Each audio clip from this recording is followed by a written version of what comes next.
Hello, good morning, students. Today's transcription number 275 on the speed of 100 words per minute. Start.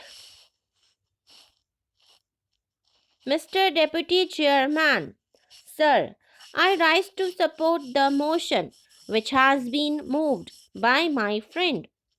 As he has pointed out, oil is a very important element in the industrial development of any country today, and especially those countries which are in the process of development have found that if they were to base their industries securely on oil, the whole development is fairly quick and that it is possible for them to get good returns in a short time. So, while fully agreeing and even emphasizing the need for the nationalization of oil industries in all its aspects in India, I am afraid that because of the past mistakes of the government of India, even if we were to pass this resolution today, it will not be effective in one of the most crucial sectors of the oil industry, namely the oil refineries.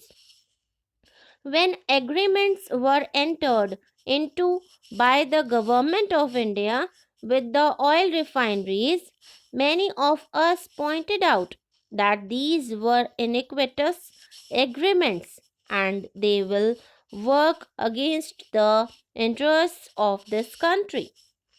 At that time, our voice was not heeded, and it was said from the side of the government that they had done all that they could to protect the interests of the country and that the agreements marked a further stage of development in our economy. History has shown that the critics of the government were right and the spokesmen of the government were in the wrong. We know that the present minister in charge of oil is very anxious to see that the oil industry develops as fast as possible in the public sector, and he is doing all he can to see that the industry is so developed.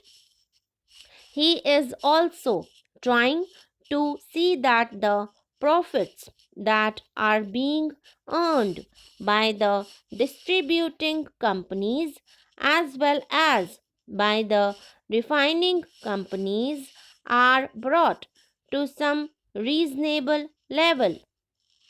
This House knows how difficult this task has become and how endless negotiations have gone on for years before any concrete results could be had. At first, we had only half decisions. Today, I do not know if any firm decisions have been taken, decisions not only on the part of the government but decisions which have been accepted by these companies, and whether the government even today is at all in a position to enforce these decisions on these companies.